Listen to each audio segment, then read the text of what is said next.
अक्सर हम सोचते हैं कि हार्ट अटैक बस अचानक हो जाता है, लेकिन सच ये है कि इसकी कहानी हमारे शरीर के अंदर सालों से बिल्कुल चुपचाप लिखी जा रही होती है।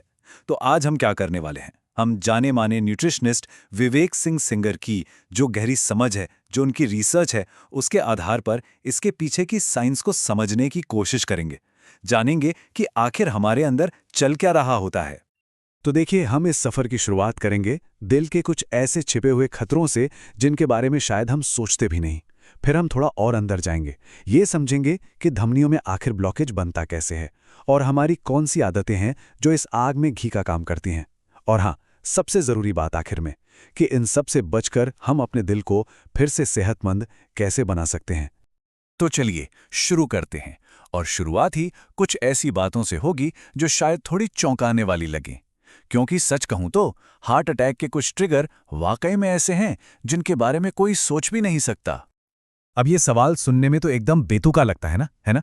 मतलब मंडे मॉर्निंग और मसूड़ों की बीमारी, इनका आपस में क्या लेना देना हो सकता है। लेकिन आप हैरान हो जाएंगी ये जानकर कि इसका जवाब सीधा हमारे दिल की सेहत से जुड़ा है। और हाँ, ये दोनों ही हार्ट अटैक का खतरा बढ़ा सकते हैं। तो जवाब है ये चौंकाने वाले फैक्ट्स। सबसे ज्यादा हार्ट अटैक होते हैं सोमवार की सुबह। क्यों? क्योंकि वीकेंड के बाद काम पर लौटने का जो स्ट्रेस होता है वो हमारे स्ट्रेस हार्मोन्स को आसमान पर पहुंचा देता है। और तो और मसूड़ों की बीमारी, उसके बैक्टीरिया भी पूरे शरीर में एक तरह की सूजन पैदा कर देते हैं जो दिल के लिए खतरनाक है। लेकिन इन सब में जो सबसे ज्यादा डराने वाली बात है वो ये है कि अब ये सिर्फ बड़ों की बीमारी नहीं रही। हमारी लाइफस्टाइल ने इसे अब 40 से कम उम्र के लोगों के बीच भी बहुत आम बना दिया है। चलिए अब जरा और गहराई में उतरते हैं, एक तरह से अपनी धमनियों के अंदर एक सफर पर चलते हैं, ये समझने के लिए कि एकदम साइंटिफिक लेवल पर आखिर होता क्या है जो हार्ट अटैक तक ले जाता है। देखिए, इस पूरी प्रॉब्लम की जड़ में एक प्रोसेस है जिसे कहते हैं एथेरोस्क्लेरोसिस। इसको एकदम आसान भाषा में समझे तो सोचिए, एक पानी का पाइप है। सालों साल उसमें पानी बहने से क्या होता है, अंदर काई और जंग जम जाता है और पाइप तंग हो जाता है। बस ठीक यही हमारी खून की नसों यानी धमनियों के साथ होता है। धीरे धीरे उनमें प्लाक नाम की एक चिपचिपी चीज जमती जाती है और वो सख्त और संकरी होती जाती हैं। तो ये जो पूरी तबाही है ना, ये 4 स्टेप्स में होती है। सबसे पहले जो खराब वाला कोलेस्ट्रॉल होता है वो हमारी धमनियों की दीवारों पर चिपकना शुरू कर देता है और प्लैक बनाता है। फिर दूसरा स्टेप, किसी भी वजह से जैसे कि हाई ब्लड प्रेशर, ये जमा हुआ प्लैक फट जाता है। अब शरीर का सिस्टम क्या करता है, उसे लगता है कि कोई चोट लगी है तो वो उसे ठीक करने के लिए वहां खून का थक्का यानी ब्लड क्लॉट बना देता है। लेकिन यहीं पर गेम पलट जाता है। वो नस तो पहले से ही तंग थी और ये थक्का एक बोतल के कॉर्क की तरह उस रास्ते को पूरी तरह से ब्लॉक कर देता है। और बस यही है वो क्रिटिकल मोमेंट। जैसे ही खून का बहाव रुका, दिल के मसल्स तक ऑक्सीजन पहुंचना बंद हो जाता है और बिना ऑक्सीजन के वो मरने लगती हैं। इसी को हम हार्ट अटैक कहते हैं। तो अब हम साइंस तो समझ गए कि ये होता कैसे है। तो अब सवाल ये उठता है कि हमारी रोज की आदतें, हमारी लाइफस्टाइल इस खतरनाक प्रोसेस को और तेज कैसे कर देती हैं। चलिए अब इस पर बात करते हैं। यहाँ पे 2 सबसे बड़े विलन हैं जो बिल्कुल चुपचाप अपना काम करते हैं। पहला है हाई ब्लड शुगर। जरा सोचिए, जैसे खून में कांच के छोटे छोटे टुकड़े तैर रहे हों। ये क्या करते हैं, ये हमारी धमनियों की अंदर की मुलायम परत को लगातार खरोंचते रहते हैं, और जहां खरोंच लगेगी वहां प्लाक का जमना और भी आसान हो जाता है। और दूसरा विलन, हाई ब्लड प्रेशर। ये एक लगातार पड़ने वाले जोर की तरह है जो दीवारों में छोटी छोटी दरारें पैदा कर देता है, और ये दरारें ये कोलेस्ट्रॉल को फंसाने के लिए एक जाल का काम करती हैं। और जब हम अपने लाइफस्टाइल की आदतों को देखते हैं ना, तो एक चीज बिल्कुल साफ है, स्मोकिंग यानी धूम्रपान सबसे बड़ा गुनहगार है। करीब करीब 40% मामलों के लिए यही अकेला जिम्मेदार है। और ये वो चीज है जिसे हम पूरी तरह से कंट्रोल कर सकते हैं।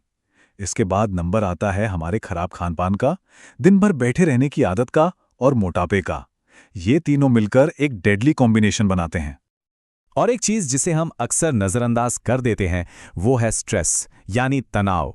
जब भी हम तनाव में होते हैं तो हमारा शरीर कुछ ऐसे हार्मोन छोड़ता है जो दिल की धड़कन तेज कर देते हैं और खून की नसों को सिकोड़ देते हैं। अब सोचिए, अगर किसी की नसें पहले से ही तंग हों तो स्ट्रेस का एक तेज झटका वो आखिरी तिनका साबित हो सकता है जो पूरे खेल को खत्म कर दे। लेकिन इतनी सारी बुरी खबरों के बीच एक अच्छी खबर भी है, और वो ये कि इनमें से ज़्यादातर चीज़ें हमारे कंट्रोल में हैं। तो चलिए अब प्रॉब्लम से हटकर सॉल्यूशन की तरफ बढ़ते हैं। देखते हैं कि हम अपने दिल को बचाने के लिए असल में कर क्या सकते हैं। ये 5 तरीके ये सीधे सीधे उन खतरों पर वार करते हैं जिनकी हमने अभी बात की। ऐसा खाना खाना जो शरीर की सूजन को कम करे, रोज बस 30 मिनट की वॉक, योग या मेडिटेशन से अपने स्ट्रेस को मैनेज करना, स्मोकिंग को जिंदगी से बाहर निकालना, और हाँ, मीठे पर कंट्रोल करना। ये सुनने में बहुत आसान लगते हैं, लेकिन दिल की सेहत के लिए ये बेहद असरदार हैं।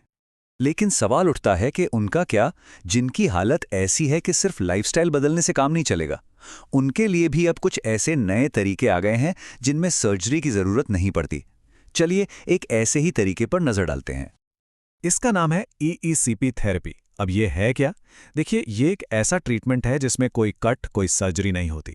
इसमें पैरों पर कफ्स बांधे जाते हैं और उन्हें दिल की धड़कन के साथ सिंक करके फुलाया और पिचकाया जाता है। इससे होता क्या है कि दिल की तरफ खून का बहाव बढ़ जाता है, और इसकी सबसे कमाल की बात यह है कि यह हमारे शरीर को ही मजबूर करता है कि वो बंद नसों के आसपास नई छोटी छोटी नसें बना ले। मतलब एक तरह का नेचुरल बाईपास, बिना किसी ऑपरेशन के। तो अगर हम इन दोनों तरीकों को आमने सामने रखकर देखें तो क्या पता चलता है? EECP, इसमें कोई चीरफाड़ नहीं है, रिकवरी लगभग तुरंत हो जाती है और रिस्क ना के बराबर। दूसरी तरफ एंजियोप्लास्टी या स्टेंट सर्जरी, ये एक इन्वेसिव प्रोसेस है। रिकवरी में हफ्ते लग जाते हैं और इसके अपने रिस्क भी हैं, जैसे ब्लीडिंग या इन्फेक्शन। और एक बहुत बड़ा फर्क ये भी है कि EECP पूरे दिल के ब्लड फ्लो पर काम करता है, जबकि स्टेंट सिर्फ एक खास जगह की रुकावट को हटाता है। तो हार्ट अटैक का पूरा ब्लूप्रिंट अब हमारे सामने है। उसके कारण क्या हैं, वो किन स्टेप्स में होता है और उसे क्या चीज़ें ट्रिगर करती हैं, सब कुछ साफ है। तो अब सवाल सिर्फ एक ही बचता है, इस जानकारी को जानने के बाद किसी की अपनी सेहत का ब्लूप्रिंट कैसा होना चाहिए।